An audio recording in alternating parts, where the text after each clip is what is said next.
Shalom וברכה. I would like to wish you ברכה והצלחה, בריאות, כן רצון. This beautiful parasha of Shlach Lecha is a parasha that a lot of times we have questions about this parasha. You know, Hashem, he said to Moshe Rabbeinu that I give you, after Matan Torah, I will give Eretz Israel to Am Israel. The land of, the only land that we call it the Holy Land, in all language, it's Eretz Israel. So,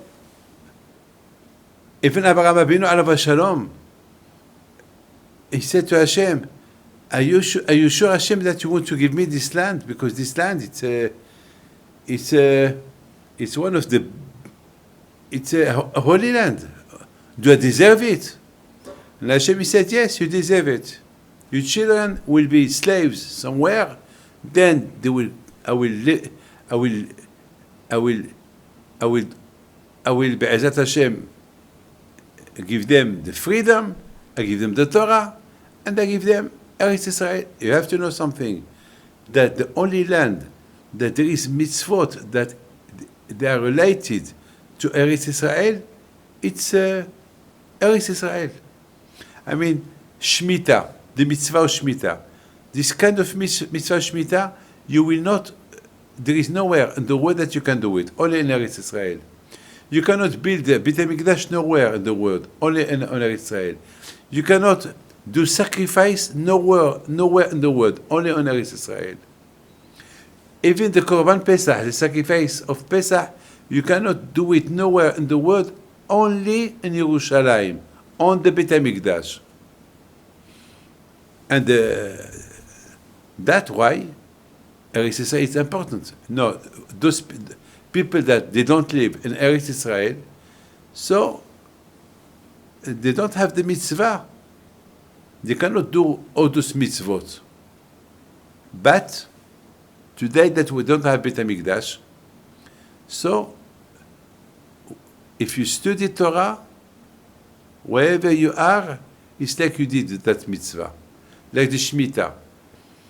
A Jew, to be complete, he must do the 630 mitzvot.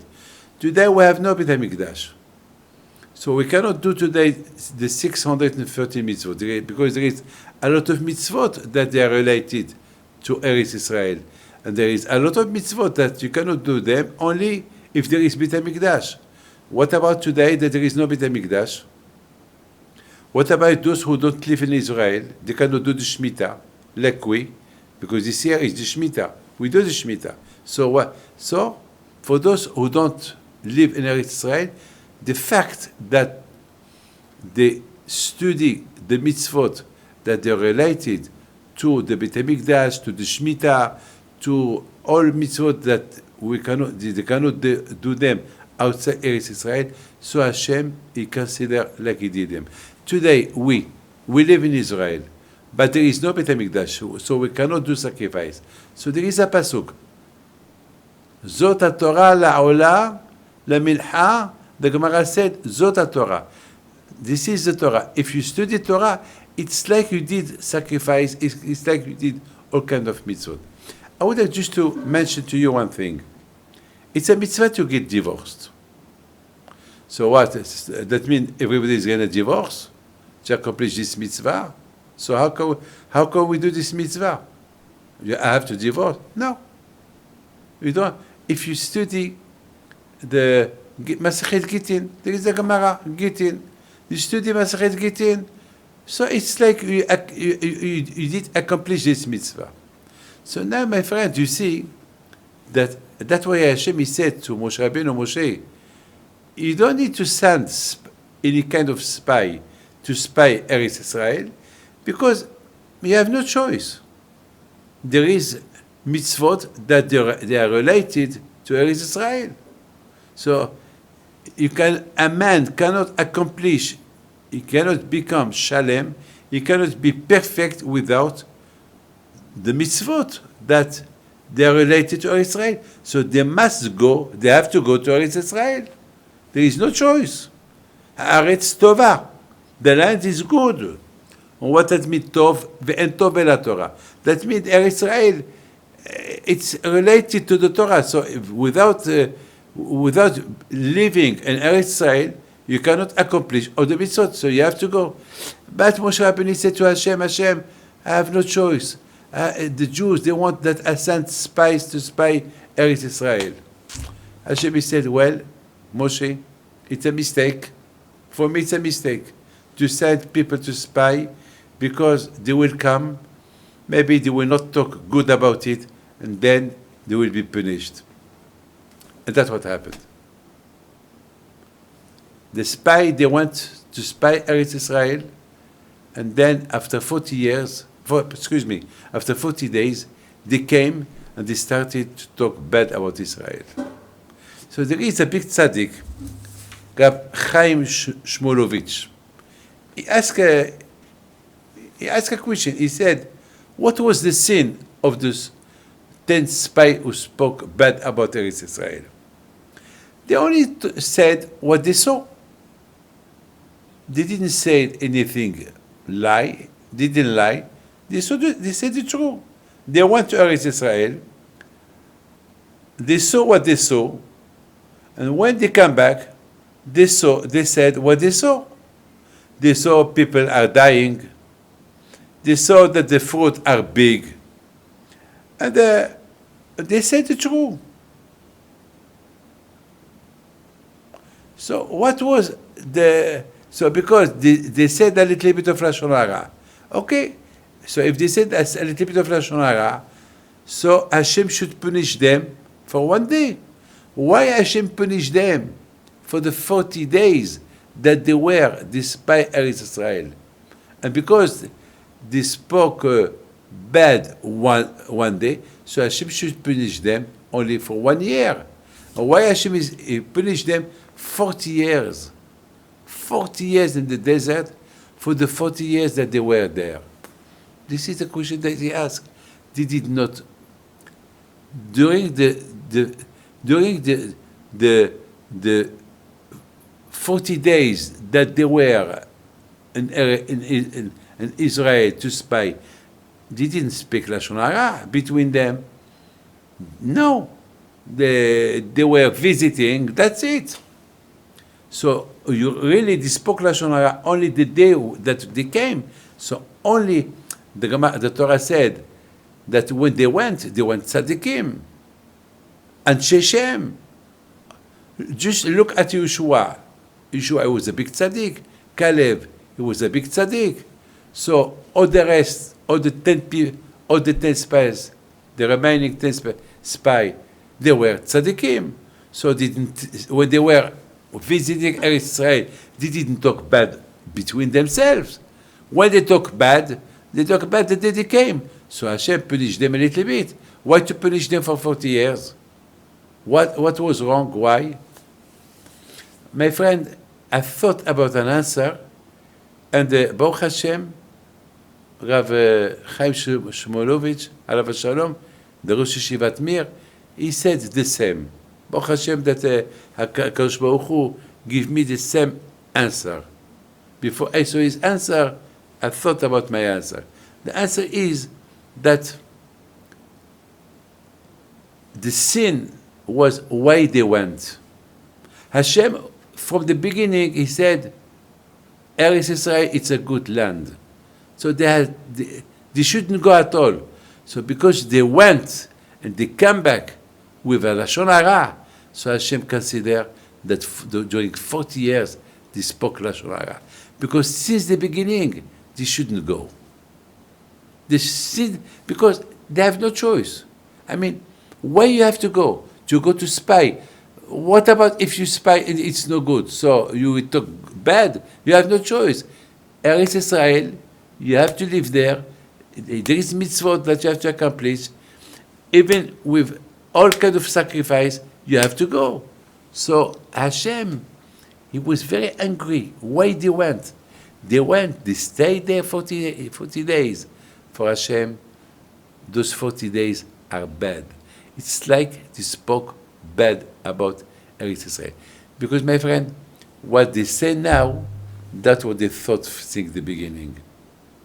Because if they didn't have bad thoughts since the first day they went, they would not talk like that today. If they talk like that today, that means that since the beginning they have bad thoughts. My friend, when you have emunah on HaKadosh Baruch Hu, you believe. You saw all the miracles in Egypt. Hey, you guys, you saw all the miracles. What do you need? What do you need What do you need to talk bad about Eretz Israel? What, Hashem is not strong enough to protect you from them, from those nations? Look what Hashem did to Paro. Look, Hashem made you cross the sea, and the sea divided in 12. More than that. I mean, that means that the spy, they already had in their mind to talk Lashon Hara about Eretz Israel, so they will not enter Eretz Israel. So HaKadosh Baruch Hu told them, you can fool everybody, but you cannot fool me. I am Hashem. I'm God. I know that in your mind, what is behind your mind? Behind your mind was, since the day that you went to speak bad about Eretz Israel. Why didn't you go to Hebron? Hebron, there, they buried Abraham, Yitzhak, and Yaakov. They loved Eretz Israel. I promised Eretz Israel to their children. Only Caleb went to Hebron. Why didn't you go to Hebron? Because you didn't go to Hebron because you didn't talk. You didn't want to show that you have no connection with those people that love Eretz Israel. Because if you will go to Hebron, that means that we love Eretz Israel, the Eretz Israel that where Abraham, Yitzhak, Yaakov are buried. My friend, Yaakov Abinu, when Hashem told it to Yaakov, you have to go to Egypt. At the beginning, Yaakov Abinu, alav shalom, he didn't want to go. He said, I love Eretz Israel. I want to be buried here. So Hashem told him, Yaakov, go to Egypt, see your son, go with all your children, and then when you die, I promise you that you will be buried here in Eretz Israel, in Hebron. The spies, you know that story? When Yaakov Abinu went to Egypt, after 17 years, he saw millions of Jews born. He saw 600 men, 600,000 men. What about the children, about the wife? Wow, millions of them. And then when he died, they took him to bury him in Eretz Israel. So that everybody knows that. Why those spies didn't? They were in Hebron. Why didn't they go to the Me'arat HaMachpelah? That means they had something in their mind. My friend, now you understand why Hashem punished them. 40 years. Because they made all Jews cry. And that day was Tisha B'Av. And that day was Tisha B'Av. So Hashem said, because all the Jews cried that night, so every year, like this night, you will cry the destruction of the Beit Hamikdach, the first and the second. My friend, you know, in the parasha of Pikudei, when Moshe Rabbeinu, he built the Mishkan, Moshe Rabbeinu, he said, well, Ele Pikudei Mishkan, Mishkan Ha'edut. Moshe Rabbeinu, alav shalom, he mentioned to them, well, today we're inaugurating the Mishkan, but you have to know that one day the first Mishkan, the first Beit HaMikdash, and the second Beit HaMikdash will be destroyed. Maybe that's why he said, Ele Pikudei HaMishkan, Mishkan. Twice the Torah said, HaMishkan, Mishkan. That means he mentioned to them about the first Beit HaMikdash and the second Beit HaMikdash that will be destroyed. The big one was, the first Beit HaMikdash was HaMishkan, because because it was more important than the second one and the second one. So, my friend, I have a question. The day of the inauguration of the Beit Hamikdach, I think that day is supposed to be a day of joy. So why Moshe Rabbeinu has to talk to them about the destruction of Beit Hamikdach? I mean, I don't understand. I mean, if I remember I was in a wedding, and of the son of my brother, and during the wedding, somebody of the parents of the Kala passed away. He passed away. But I told them, don't tell the Khatan, don't tell the Kala, because we will not disturb the wedding. There is a simcha. It happened about 5 months ago. And nobody knew about it. So we did the simcha, and they were the parents of the Kala missing. So they started to ask. I told them, don't tell nobody what happened. Why? It's simcha. Until after the simcha, after the wedding, after when everybody went, so even that we did not tell the Kala to nobody. Till next day, that the Kala heard is the funeral of her grandfather. And she starts crying. When that happened? Well, it happened yesterday when you were under the chuppah. So my friend, you see, there is time of joy, there is time of mourning. So why Hashem? Why Moshe Rabbeinu tell the Bnei Israel what's going on? What's going to happen? Now is the simcha. Now Moshe Rabbeinu is supposed to make the Jewish happy. Baruch Hashem.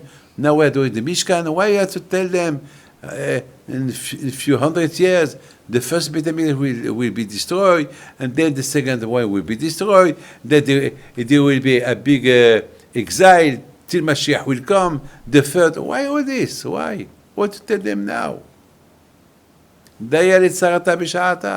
Enough. When that happened, what happened? Why to tell them now? You know, my friend, when there is a chuppah, when there is a wedding, we say, Im eshkachech Yerushalayim, we remind to the Chatan, to the Kala, that the Beit HaMikdash was destroyed, and we break a glass, zecher, to remember Beit HaMikdash. The same question, why you have to tell them what happened? Now it's the Chatan, the Kala, they are happy, they want to build a good Jewish house. Why do you have to tell them about the Chorban Beit HaMikdash? Why? My friend, I have to tell you something.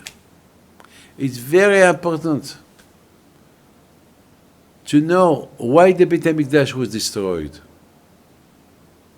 Moshe Rabbeinu alav shalom, he told the Jews, now we have the Mishkan, but this Mishkan, it can only remain when we are together, when there is no heat, when there is no machloket, when there is no lashon hara, when everything is good.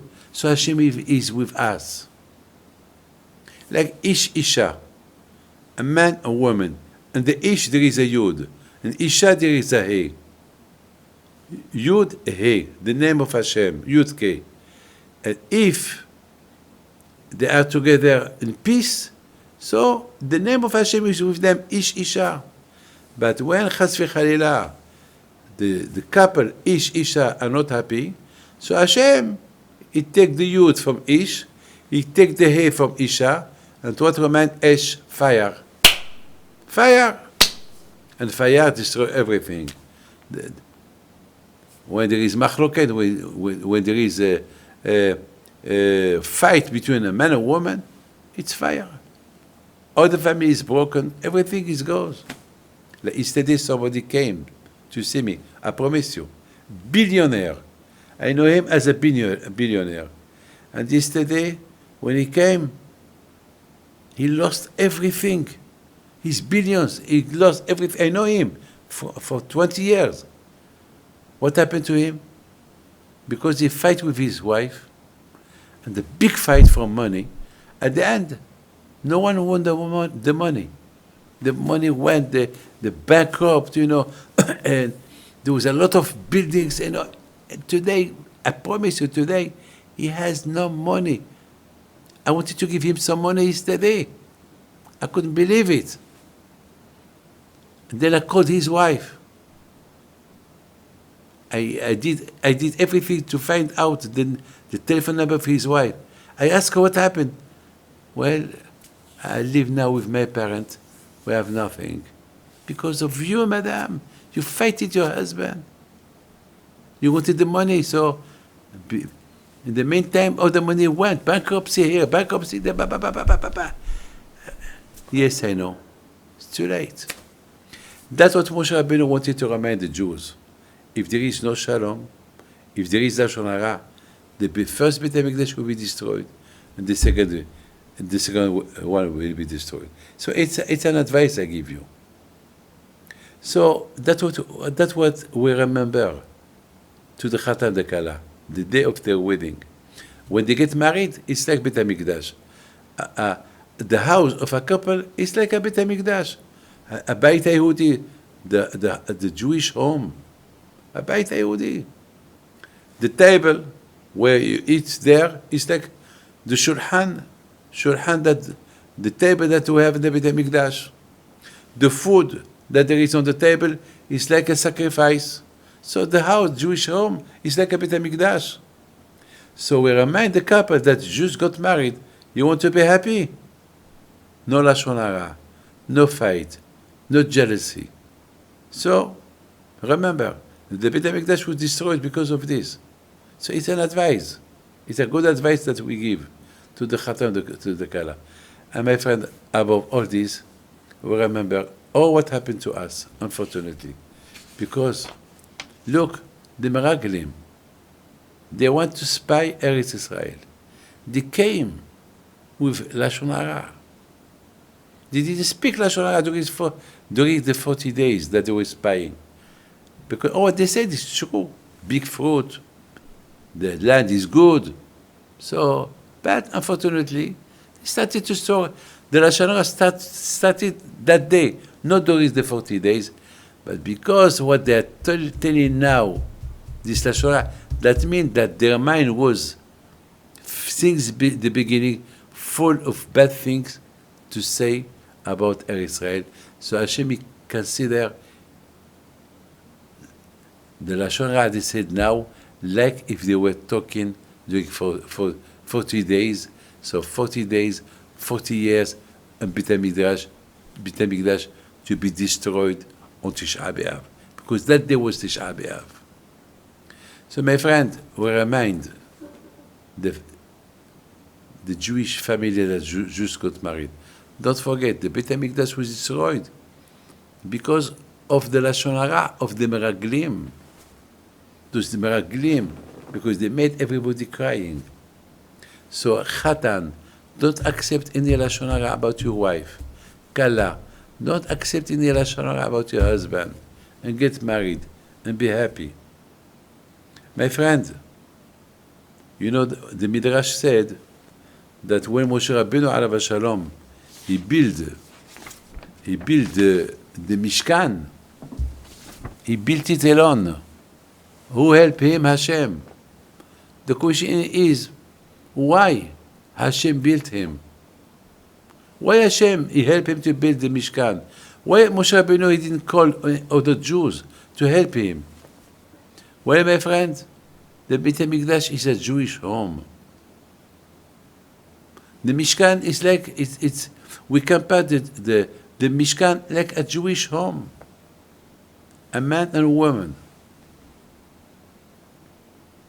A man and a woman.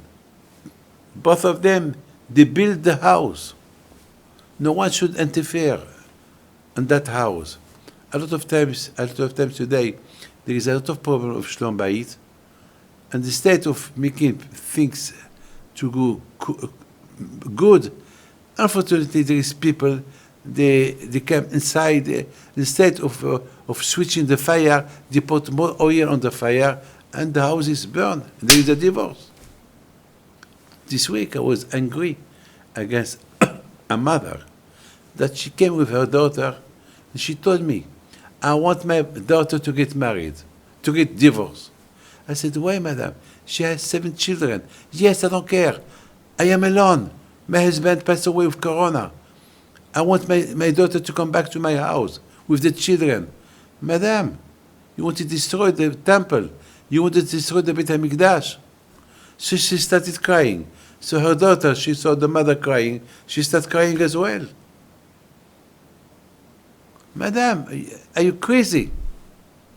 She only thinks about herself. And then, Rabotai, I promise you, I was very angry.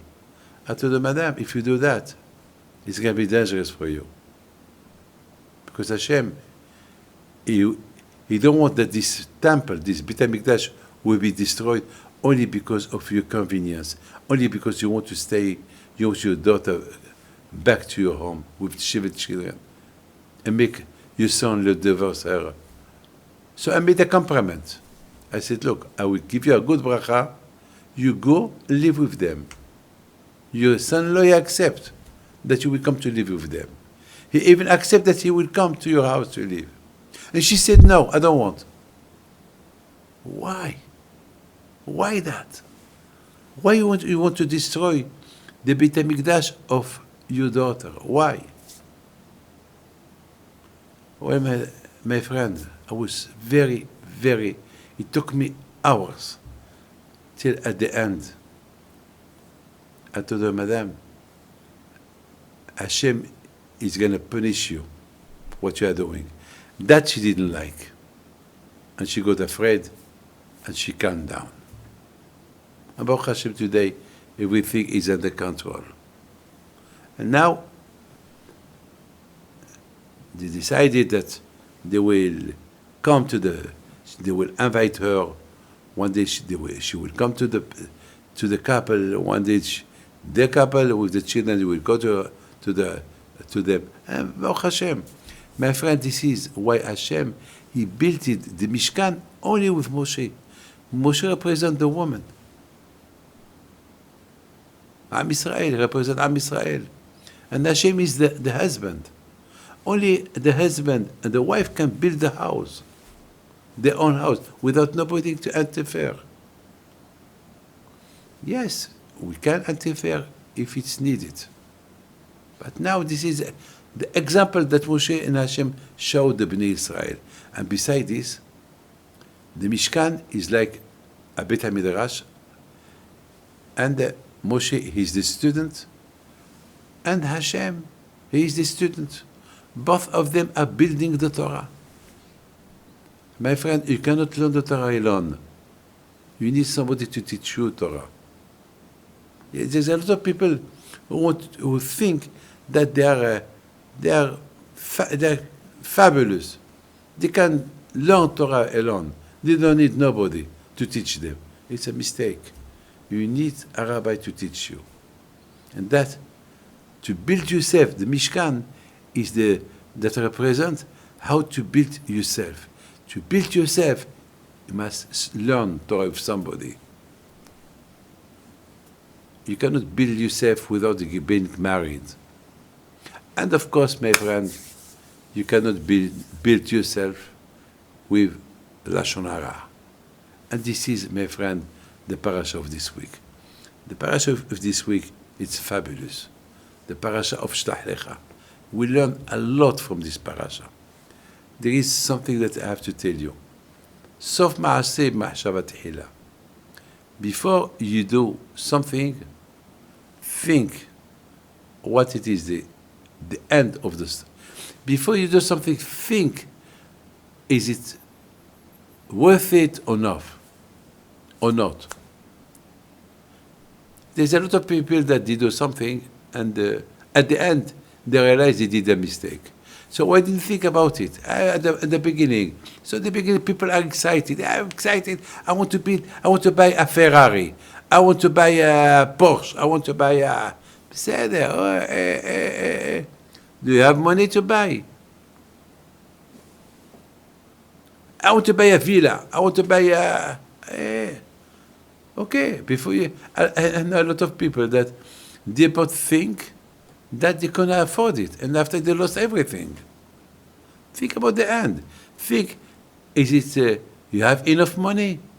Do you make enough money to buy? Otherwise, don't buy. Why you buy? It's a mistake.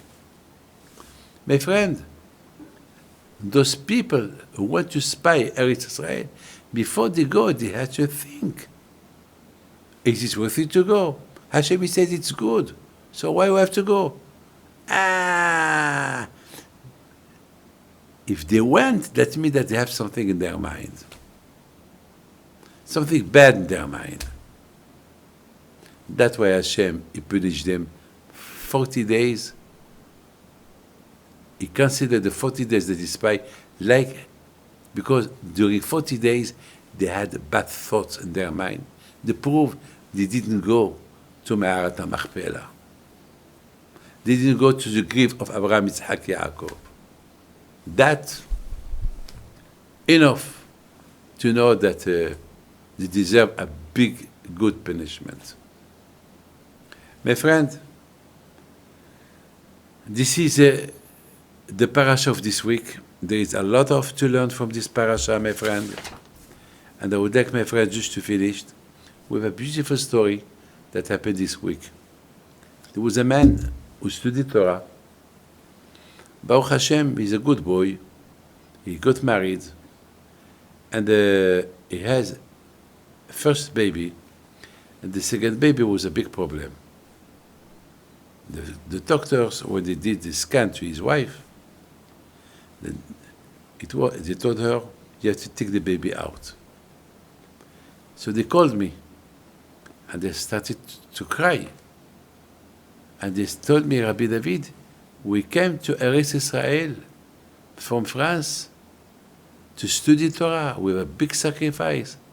Why that has to happen to us? Rabbi David, I'm going to have a problem. I cannot study Torah as I want. Please, we want Hashem to do a miracle, a nes. And that was the parasha of Shlach Lecha, the parasha of the Meraglim. This story happened last week. Because here in Israel, we read the parasha of Shlach Lecha last week. For us, this week is parashat Korah. So, and the Meraglim, they criticize Eretz Israel, so Hashem punished them. And by coming to Eretz Israel, we declare that we love Eretz Israel. And there is a rabbi who said, how can we correct the Lashon Hara of the Meraglim that they spoke bad about Israel? That rabbi said, to correct the fault that they did, and because of that, the punishment was the first Beit Hamikdach and second Beit Hamikdach will be destroyed, and now we are waiting for the third one to be built by Mashiach. He should talk good about Eretz Israel. This is the correction. Never found something bad to talk about Eretz Israel. So he told me, Rabbi, I live very bad here. And because I don't have enough money, and I study Torah. But we love Eretz Israel. Why Hashem should help us? I was very sad for him. I told him, look, why you talk to me like that? Talk to Hashem. Your argument, tell them to Hashem. Hashem, he will listen to you. My friend, I promise you, this week he called me. The doctors cannot understand nothing, because I told him, go and do another scan. And they went this week. And the doctors at the beginning, they thought that they came to take away the baby, because they told her, there is nothing. There was a mass of blood, So he said, no, I want a scan. for my wife. And they did the scan. They couldn't believe it. There was nothing. Everything perfect. How do you understand this? Hashem. Hashem. My friend, I would like to wish you Shabbat Shalom, ברכה והצלחה, בריאות כן רצון, עלייה בתורה ויראת שמיים, and we wait for Mashiach to come soon. Amen.